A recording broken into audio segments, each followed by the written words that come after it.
In the 1840s, Americans were struck with a fever to expand from coast to coast at whatever cost.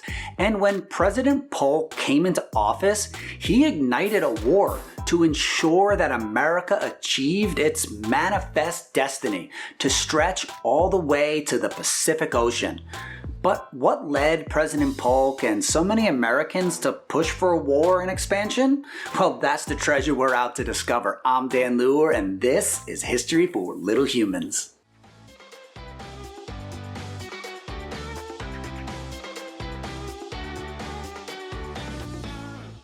Before we get going, I just want to remind teachers and homeschool parents that there are lesson plans and resources that go with this episode on my website and that there are direct links below. And our exploration question for today's lesson is, what is manifest destiny? And how did it lead to the Mexican-American War?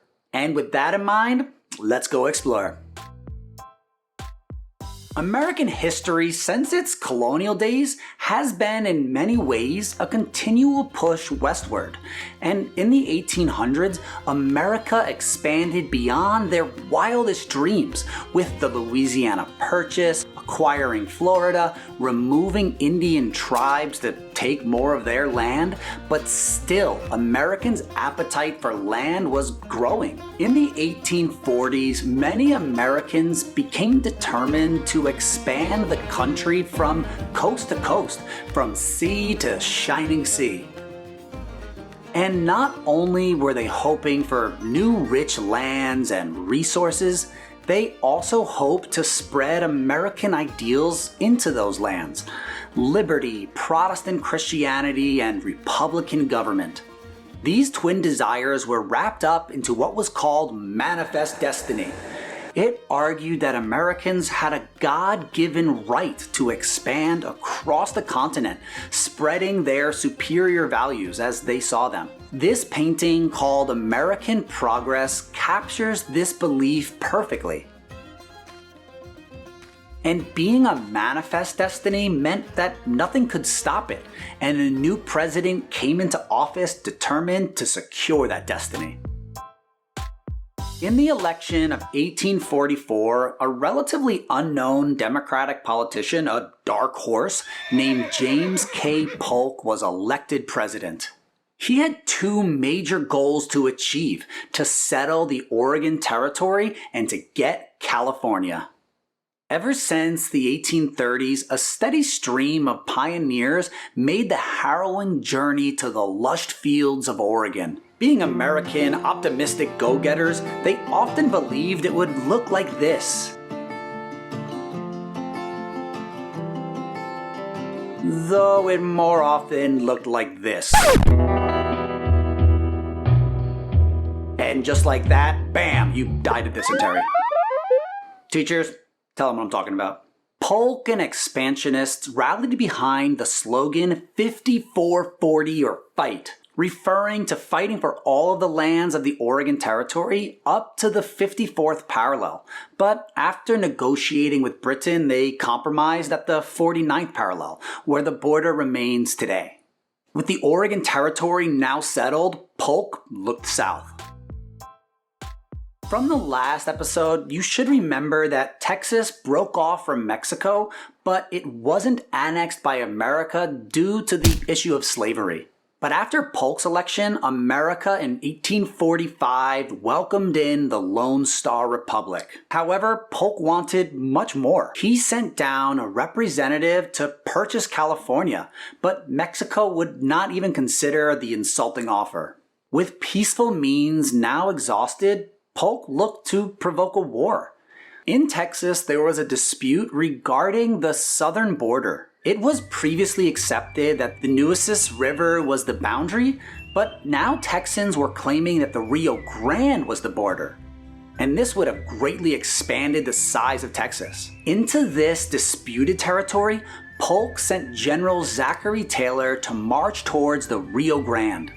And on April 25, 1846, Mexican forces fired on and killed 11 American soldiers. Polk went to Congress stating Mexico has passed the boundary of the United States, has invaded our territory, and shed American blood upon the American soil. Patriotism soared and Congress declared war.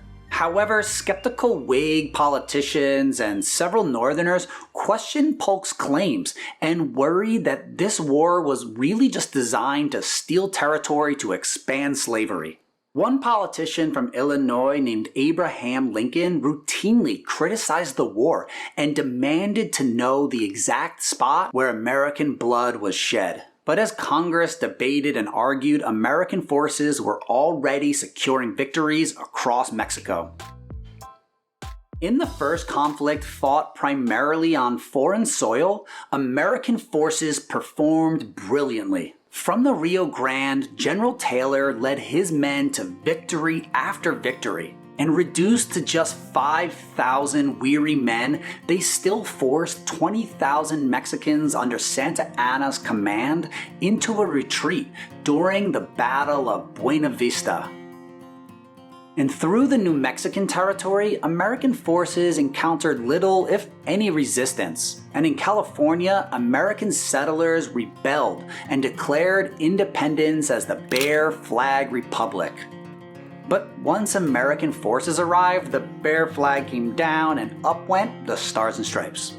The Republic was short-lived. The merch lasts forever.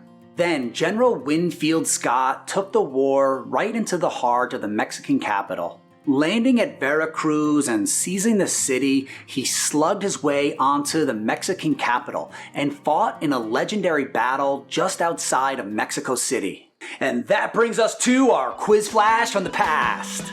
Take a guess on what you think made the Battle of Chapultepec Castle so legendary.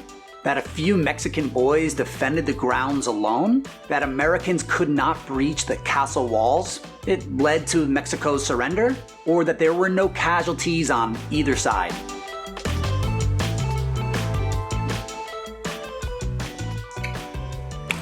Did you guess A? Nailed it! Because after the commander of the castle ordered a retreat, 6 young cadets refused to give up the grounds. They were between 13 and 19 years old, and all of them fought to their deaths defending the castle. Juan Escutia was said to have wrapped himself in the castle's flag and jumped from the roof to keep it from falling into the enemy's hands. They became known as Los Niños Heroes, the boy heroes, and they're still honored today across Mexico. However, not long after their last stand, America claimed victory.